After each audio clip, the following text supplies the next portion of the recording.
League of Extraordinary Gentlemen is going to get another crack at the whip. Welcome to Sci Trek, your sci-fi TV and movie channel.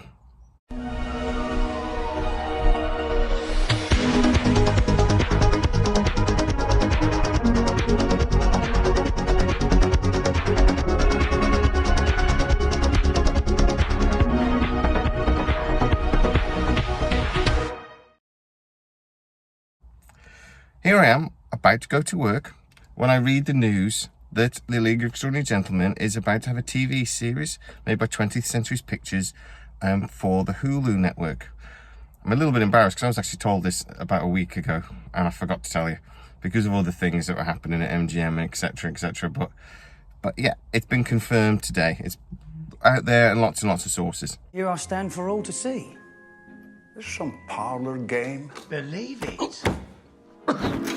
Easy now, Alan. I'm feeling a bit of a draft in my nether regions. And I must say, it's quite refreshing.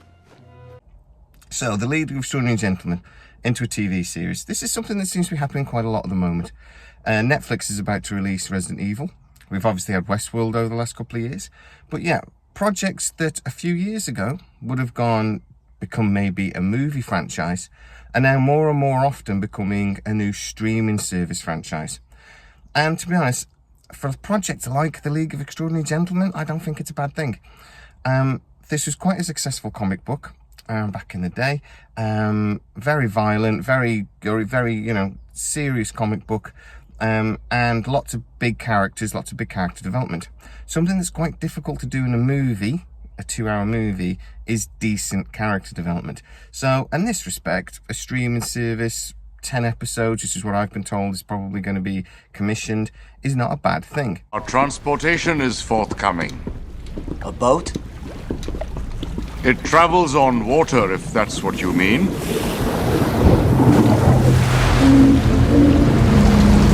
And beneath it.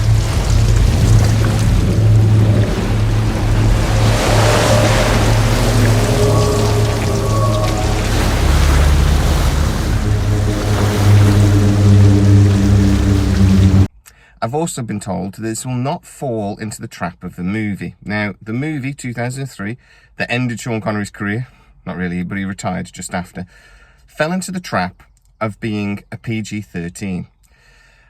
It also fell into the trap of possibly taking itself a little bit too seriously and not embracing the silliness. And that's something I talk about with you guys quite a lot in these videos, is that projects like this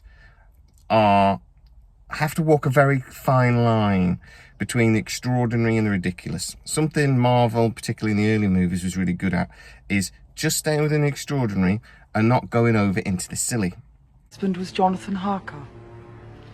Together with a professor named Van Helsing, we fought a dangerous evil. It had a name, Dracula. He was Transylvanian. European? One of those radicals the newspapers love to report on. I don't know, Mr. Skinner. Is the vampiric sucking of people's blood radical behavior? So that is another trap that this series must not fall into, and I'm told isn't going to.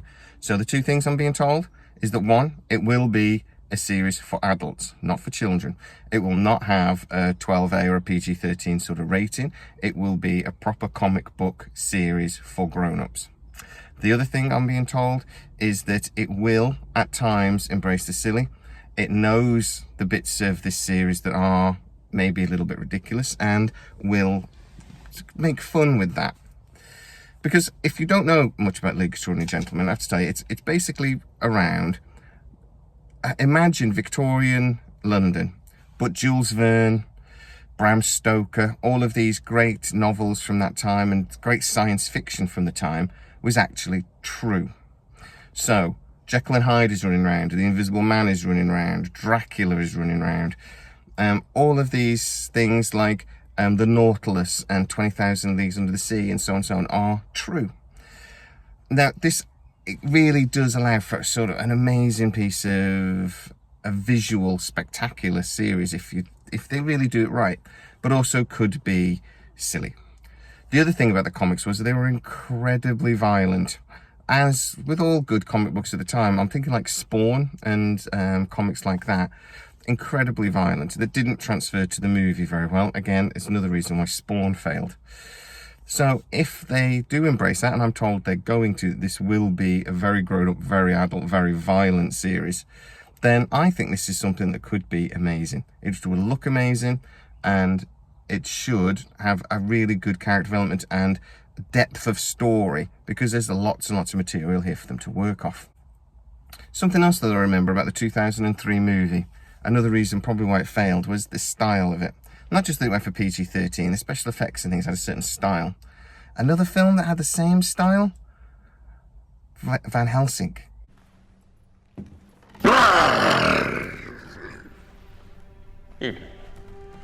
You're a big one. You'll be hard to digest. I'd hate to be such a nuisance. Van Helsing with Hugh Jackman was 2004, the year after A League of Extraordinary Gentlemen. If you look at both films back to back, the special effects and things are very, very similar, but also the style of the film is very, very similar. Now, I'm not saying that Richard... Now, I'm not saying it's because of Richard... I can't say the words. I'm not saying that because of Richard Roxburgh, who happened to be in both. He played Moriarty in League of Extraordinary Gentlemen. He played Dracula in Van Helsing. Now, I'm not saying he's to blame, but, you know, you were in both films, mate, so... but yeah, there seemed to be a bit of a phase around this early 2000s of films like this, and this style like this, and they weren't very good. But hopefully this new project will learn from those mistakes and will do something that over 18s will enjoy, that's visually spectacular, which I think it will be, and they've got lots of material to work from, but with very interesting, twisty storylines, because that's the one thing with this comic book as well. They really did have twisty stories. You never quite knew who the bad guy was, who the good guy was. Even the good guys, the actual League, they had very dubious reasons. They weren't very altruistic. They weren't like good guys for the sake of being good guys. They were good guys for other reasons, guilt and things like this. I'm thinking about Lady Dracula. She was guilty about her past, and that's why she was trying to wipe some of the blood from her ledger, as it were. So yeah, let's see what they do with this. I'm really looking forward to it. If you are new to the channel, guys, please like, subscribe, hit the bell notification. As always, consider becoming a Sci-Trekker. It really helps me out, and I try to get these things out to you as quickly as I possibly can. And as always, guys, please stay safe. I better get to work.